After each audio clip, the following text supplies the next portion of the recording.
검찰개혁에 대한 목소리가 그 어느 때보다 커지고 있습니다. 여당인 더불어민주당이 최근에 검찰개혁 특별위원회를 발족시켰습니다. 검찰개혁을 어떻게 할지 위원장을 맡게 된 박주민 최고위원 연결해 보겠습니다. 여보세요?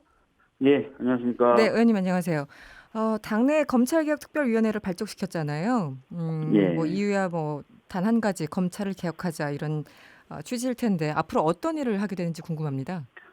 예, 제가 뭐 여러 차례 말씀드린 바가 있지만 이 검찰개혁 특위는 말씀하신 대로 검찰개혁을 완수하자라는 목표를 가지고 있습니다. 네, 그리고 그 목적을 달성하기 위해서 크게 두 가지 소위원회를 산하에 만들게 되는데요. 네, 첫 번째 소위원회는 지금 패스트 트랙으로 지정되어 있는 검찰개혁 관련된 법안들이 있습니다. 그 네네, 법안들을 논의를 좀 신속하게 좀 진행하고 네. 또 개혁에 보다 충실한 내용으로 다듬는 그런 작업을 하게 될 것이고요. 두 번째 소위원회 같은 경우에는 이제 법 개정 없이도 검찰 관련된 개혁 작업이 가능한 부분은 정부와 같이 논의해서 그런 것들을 실현해 나가는 그런 역할을 하게 될 것입니다. 예. 네. 그런데 법무부도 이 검찰개혁위원회 2기를 출범시켰습니다. 이 법무부에서 네. 출범시킨 위원회하고 민주당의 위원회하고 도대체 어떤 관계냐 좀 헷갈린다 이런 분들 아, 계시거든요. 네. 예. 법무부에서 이제 법무검찰개혁위원회는 아시다시피 이제 그 민간 전문위원들이나 이런 분들이 참여하셔가지고 그렇죠. 네. 법무부 그리고 검찰의 개혁 과제에 대해서 논의하는 팀입니다. 네. 반면에 저희는 이제 여당으로서 법무부가 이런 일을 했으면 좋겠다는 것을 또 논의하고 마련하는 작업을 하게 되기 때문에 네. 내용도 다를 것이고 아마 성격도 분명히 구분되어질 것입니다. 예. 내용이 많이 다른가요? 왜냐하면 양쪽에서 어떤 그 법무부에서는 법무부 나름대로 안을 마련하고 여당에선 또 안을 또 마련해서 나중에 같이 논의를 하는 것은 아닌가 이런 생각이 들거든요. 그건 그렇게 아닌가요? 될 것입니다. 그러니까 음. 법무부가 이제 법무부와 검찰을 개혁하기 위한 내용을 만들기 위해서 네. 법무검찰개혁위원회의 권고를 받게 됩니다. 네. 그 권고를 토대로 법무부도 고민을 할 거고 또 저희도 여당으로서 내용을 고민하고 만든 다음에 또 법무부에 제안을 하겠죠. 네네. 그런 내용들이 좀 이렇게 혼합돼서 또 음. 같이 논의되면서 내용이 네. 만들어질 거라고 생각합니다. 예. 네. 지금 법무부의 위원회 그리고 여당의 이 위원회를 두고 야당에서는 사실상 지금 조국 장관 수사를 그 와중에 있는데 한마디로 검찰을 압박하려는 것은 아니냐 이렇게 지적하시는 분들이 계시거든요. 어떻게 보십니까? 음, 어떤 내용을 가지고 이제 야당이 이렇게 말씀하시는지를 좀 아마 살펴봐야 될 것 같아요. 네네. 뭐 수사에 관련된 공보준칙은 하도 야당이 그렇게 얘기해서 저희들이 조국 장관에 대한 수사가 마무리되면 그 이후에 논의하는 것으로 좀 넘겨놓은 상태고요. 그랬죠. 네네. 예, 그 외에 뭐 다른 여러 가지 내용들이 있을 텐데요. 예를 들어서 특수부의 규모를 축소하고 네. 형사법 공판부를 강화한다든지 이런 것들은 사실 좀 논의를 해서 내용을 만들어 나가면 되는 것이고 네. 이미 윤석열 총장도 인사청문회 때부터 동의했던 거거든요. 네. 예. 그래서 음. 이게 무슨 수사 진행과 직접 관계가 있다라고 음. 얘기하신다면은 조금 그거는 좀 아니다 이렇게 말씀을 드려야 되겠네요. 예. 네. 이것도 여쭤보죠. 이 대검찰청이 검찰 개혁안을 발표했습니다. 윤석열 네. 총장이 개혁안을 내놨다고 볼 수 있을 텐데, 네. 현재 7곳 가운데 특수부 3곳으로 축소하겠다. 그리고 외부에 파견돼 네. 있는 검사들 복귀시키겠다. 이런 내용입니다. 네. 그런데 박주민 의원님께서는 이 신용만 내지 말고 진정을 보여달라 이렇게 말씀하셨는데요. 이 네. 어떤 부분이 뭐 미심쩍은 겁니까? 지금 이제 대검에서 발표한 것은 7개의 그 지검들이 설치되어 있는 특수부를 서울중앙지검을 포함해서 3개 정도만 남겨놓겠다라고 얘기를 한 겁니다. 그렇죠. 네. 그런데 이제 많은 분들이 이제는 다 아실 텐데 서울중앙지검에 있는 특수부의 규모가 가장 크죠. 네네. 그래서 서울중앙지검에 있는 특수부를 어떻게 하겠다는 얘기가 없다는 부분. 음. 그리고 남은 2곳에 이제 유지하겠다고 하면서 그 전체 3곳의 특수부의 규모가 어떻게 될 거라든지 네네. 이런 내용들에 대한 언급이 없고 또 특수부가 문제가 되는 것은 특수부가 주로 검찰이 직접 수사하는 역할에 선봉해서 했기 때문이거든요. 네네. 그리고 또 그렇기 때문에 특수부와 유사한 기능을 하는 그런 음. 측면에서 특수부가 굉장히 유사한 수사를 하는 유사한 수사를 하는 다른 부처들이 굉장히 많아요, 뭐 검찰 내에. 공공수사부나 이런 것들 말씀하십니까? 뭐 그런 것도 있고 네. 각 지검의 말부라고 해서 형사부 중에 제일 끝에 있는 형사부들이 다 지금 특수부 역할을 하고 있거든요, 지금. 아, 그리고 네네. 그런 것들은 어떻게 할 건지에 대한 또 언급이 없어요.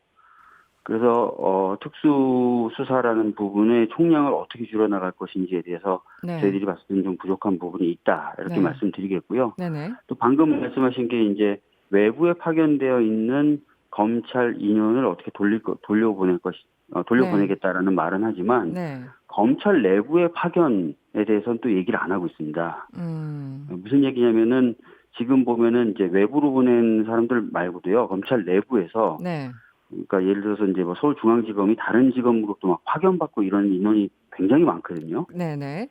그런 부분을 어떻게 하겠다는 내용도 또 빠져 있는 상황입니다. 그래서 지금 발표한 내용은 부족한 부분이 많다 이렇게 제가 평가를 했던 것입니다. 네. 그리고 무엇보다도 국민들이 가장 강하게 원하는 것이 검찰에 대한 민주적 통제가 좀 가능했으면 좋겠다라는 것이거든요. 네네. 그럼 그 부분은 어떻게 하겠다 이런 얘기들이 좀 나왔으면 좋겠다는 거죠. 네.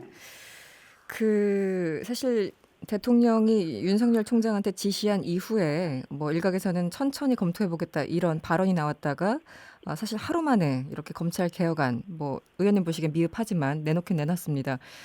검찰 개혁에 대한 촛불 집회 지난 토요일 영향이 크지 않았나 이런 지적도 있는데 의원님도 동의하십니까? 아무래도 영향을 받았다고 볼 수밖에 없어요. 왜 네. 그러냐면 지난주 이제 토요일 날 집회에서 많이 이제 얘기 나왔던 것이 검찰 개혁도 나왔고 네. 무리한 수사라는 측면에 대한 문제제기도 있었거든요. 그래서 네네. 보면은 이제 그 이후에 본인들의 수사가 무리한 수사가 아니다라고 적극적으로 해명하는 모습들을 보였어요. 네. 그랬다는 것은 이제 그 집회에서 어떤 발언이 나왔고 그 집회에 모이신 분들이 뭘 원하는지를 검찰이 살피고 있다 이렇게 볼 수밖에 없는 것이죠. 네, 예. 의식했다. 네. 그런데 검찰 개혁을 주장하는 촛불 집회에 대해서 저희 자유한국당 조경태 최고위원이 어제 방송에 출연했거든요. 아, 예. 네, 그런데 이런 말씀을 하셨어요. 왜 촛불을 드는지 모르겠다. 이 조국 음, 장관만이 검찰 개혁의 적임자라고 할 수 있겠느냐. 이거는 서초동을 지나가는 소도 웃을 일이다. 이렇게까지 얘기를 하셨어요. 이 발언은 네. 어떻게 보십니까?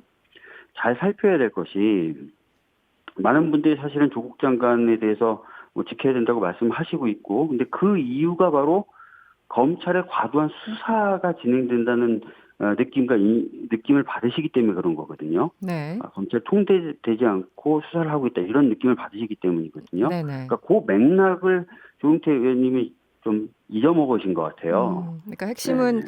조국 장관을 반드시 수호해야 된다라는 그것이 핵심이라기보다는 그 과정 속에서 드러난 검찰의 무리한 수사권 남용 이것이 사람들의 핵심이었다 이렇게 말씀을 하시는 건가요? 그러니까 그거이기도 하고 동시에 조국 수호라는 그 구호가 나오게 된 배경도 음. 검찰의 과도한 수사에 의해서 촉발된 부분이 굉장히 많다는 거죠. 네네. 그 부분 그런 맥락들도 잊어버리신 것 같다는 겁니다. 네. 감안을 못 하시는 것 같다는 말씀을 드리는 거예요. 네. 네. 그리고 하나 또 화제가 됐던 게 민주당이 어제 네. 조국 장관 가족 수사를 했던 담당 검사를 고발했습니다. 피의사실 공표 혐의인데요. 이게 당내에서도 약간 좀 이견이 있었다고 하는데 어떻게 정리가 된 겁니까? 솔직히 말씀드리면 저는 뭐 이견을 들어본 적은 없습니다. 그렇습니까? 제가 네네. 이견을 들어본 적은 없어요. 뭐 이견이 있는 의원이 있을 계실지도 수도 있죠. 모르지만 네. 제가 들어본 적은 없습니다. 음. 일단 말씀드리겠고 네. 잘 아시다시피 피의사실 공표라든지 수사상 기밀 누설이라고 하는 건 범죄 행위예요. 네.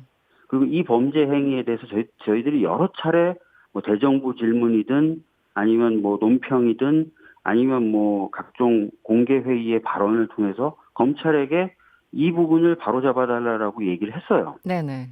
그러나 안 됐죠. 네. 그리고 계속 그런 행위들이 반복이 됐기 때문에 네. 저희들이 그래서 이제 사법적인 조치까지 나가게 된 건데 음. 통상적으로 검찰을 압박하는 사법적인 조치의 경우에는 네. 고발처를 네. 보통 경찰로 합니다. 그런 경우 많죠. 네네네. 예. 그런데 이번에 저희가 그냥 서울중앙지검에다 했어요. 음. 검찰에 했습니다. 그러니까 네. 이 의미도 한번 살펴봐 주셔야 됩니다. 예. 네. 이런 질문도 드릴 수밖에 없습니다. 이 바른미래당 오신환 원내대표도 그렇고 야당 쪽에서 많이 나오는 얘기인데 아니 박근혜 대통령 전 대통령 그 국정농단 사태 때 그때는 뭐 맨날마다 브리핑까지 했는데 그때는 그것이 피의사실 공표죄 아니냐 이렇게 비교하시는 분들 계세요. 어떻게 네. 답변하시겠어요? 네. 제가 그래서 참 답답합니다. 참 답답한데, 자, 박근혜 전 대통령의 국정농단 관련된 사건을 수사한 것은 일반 검찰이 아니라 특별검사법에 의한 특검이었습니다. 네네. 그리고 그 특검법에 법에 네. 아예 공보에 대한 내용이 들어가 있어요. 기자들을 상대로 공보를 하도록 돼 있었습니다. 브리핑을 하도록 돼 있었어요. 네네. 그거 타고 네네. 피사실 일반 검찰들은 피사실 공표죄에 적용을 받죠. 오히려 공표를 그렇죠. 하면 네네. 예, 할 거면 진짜 이렇게 무슨 검찰 관계자가 흘려주는 형식이 아니라 대법원 판례에 따르면 권한 있는 사람이 정식적 절차에 의해서 하는 경우에만 면책이 될 수 있거든요. 네네. 그래서 사실은 저희들이 얘기하는 건 특검이 브리핑했던 거는 법에 의한 것을 따른 것이고 대법원 판례에 의해서도 맞는 방법으로 한 거고 네네.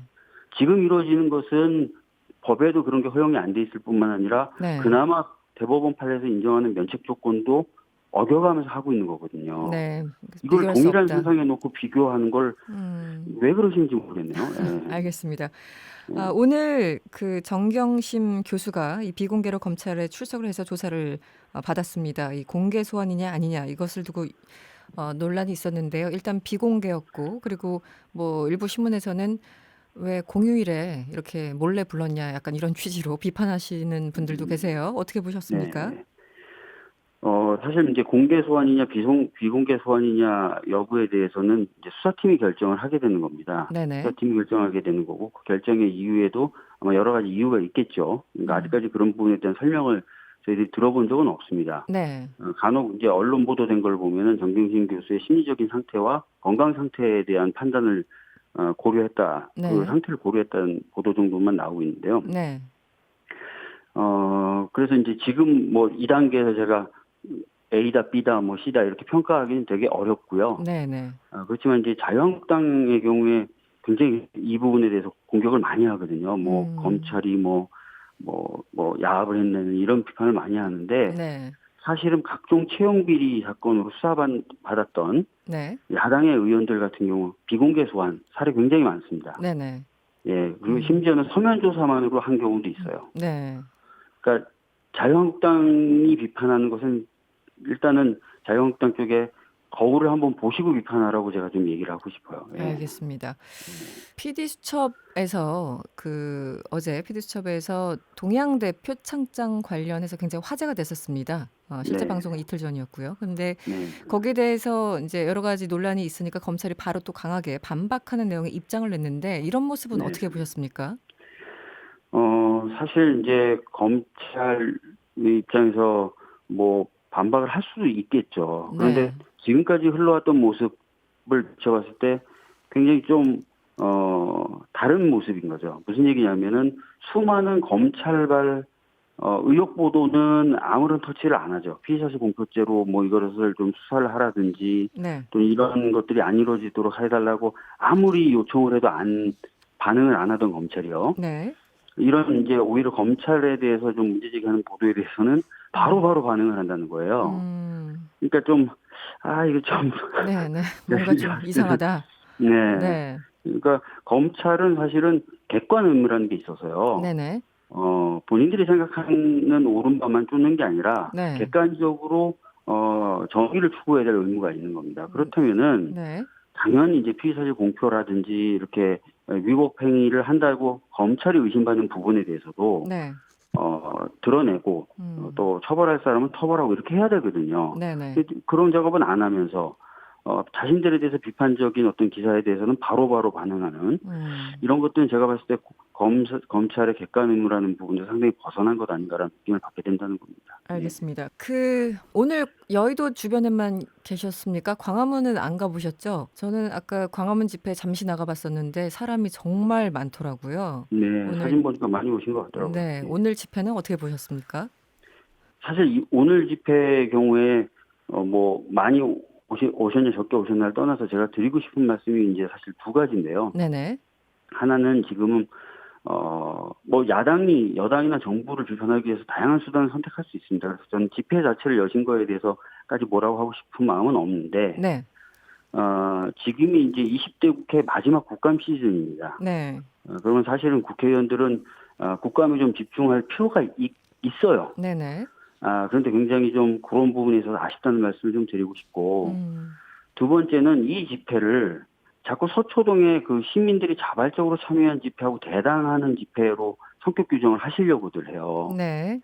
마치 정당이 시민들하고 싸우는 것 같은 그런 느낌을 자꾸 연출하시거든요. 네네. 그리고 실제로 그 서초동 집회를 계속 비하하는 발언을 자꾸 하시고, 네. 이거는 제가 봤을 때 좀 맞지 않는 것 같습니다. 예. 네. 알겠습니다. 오늘 말씀은 여기까지 들어야 되겠습니다. 지금까지 박주민 최고위원이었습니다. 오늘 고맙습니다. 예, 감사합니다.